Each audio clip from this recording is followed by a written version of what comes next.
Well, hello and welcome to an Angling Direct Learn to Fish video. And today I'm going to talk you through the basics of beach fishing. So if you've not tried sea fishing before and you've been thinking about going, I'm going to run through the tackle that you require, the bait that you can use, the rigs and the conditions that are best for you to catch a few fish off the beach. So let's talk about the tackle required. And like all disciplines of fishing, it can be as cheap or as expensive as you want depending on your budget, but it certainly doesn't have to cost a fortune if you just want to get started.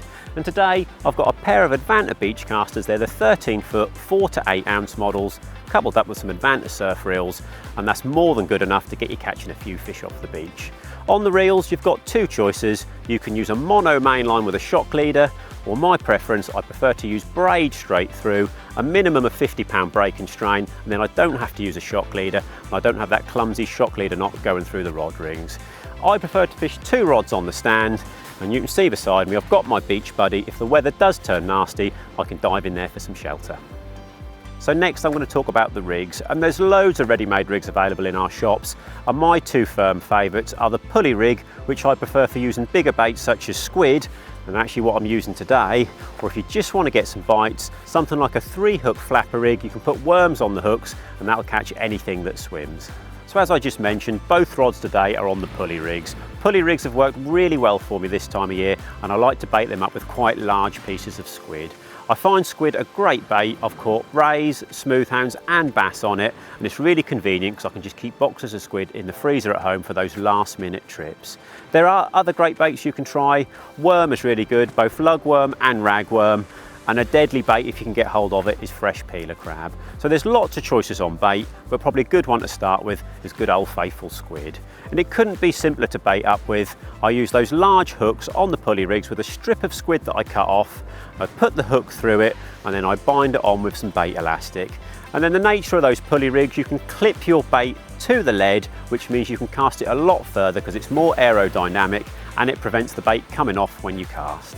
If you want to buy these rigs ready-made, they're available in all our Angling Direct stores, but once you get into sea fishing a little bit more, you might prefer to tie your own, and if that is the case, we've done some Quickbite videos showing you how to tie a couple of my firm favourites, and I'll put links to those videos in the description.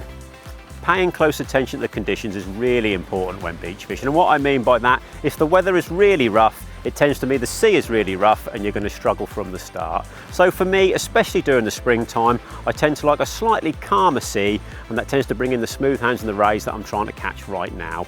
If the sea is a little bit rougher, it tends to be good conditions for the bass, but it'll depend on the beach that you're fishing and whereabouts you live in the UK to what conditions will suit your fishing. And another thing worth mentioning is the tides. I time all my fishing sessions on the beach round the tides. I go online, I check out when high or low tide is, and I find the most productive time for a few bites is probably 2 hours before either a low tide or a high tide, and 2 hours after. Well, before I cast this rod out, there's a few more important things to mention, and the first thing is the choice of weight that I like to use. The beach that I'm fishing today, a 5 or a 6 ounce weight is more than adequate, and I like to use the breakaway impact leads. They have a little impact shield at the top that when using these pulley rigs, my bait clips onto the lead, and as the name suggests, when it impacts with the sea, it releases the bait and you're fishing effectively. The other thing that's really important before I cast, especially when using braid, is to use a finger stall. If you try and cast these thin diameter braids without a finger stall, you're going to damage your finger. And it's definitely worth using one with mono as well. It gives you that confidence to cast that bit further. And whilst I talk about casting that bit further, don't always feel the need to cast as far as you can on the beach. Experiment with the ranges you fish. Sometimes the fish will be long, sometimes they'll be at a medium range, and especially species like bass, you can pick them up quite close in. So keep trying different distances until you get yourself your first bite, and then you can put both rods at that range. So casting style doesn't have to be anything overcomplicated, especially with the gear that we're using today. It's really user friendly, and a simple overhead thump will get you more than the range that you need.